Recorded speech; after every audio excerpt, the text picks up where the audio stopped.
Hello everyone, today we'll talk about how to fix or how to solve Tinder too many requests. To know how to fix or how to solve Tinder too many requests, you should just go to settings.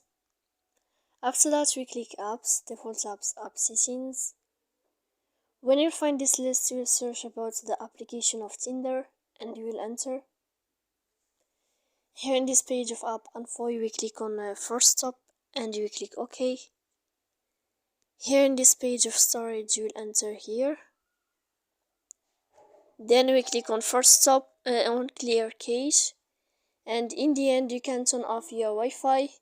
You will wait a moment and you can turn on your Wi-Fi again.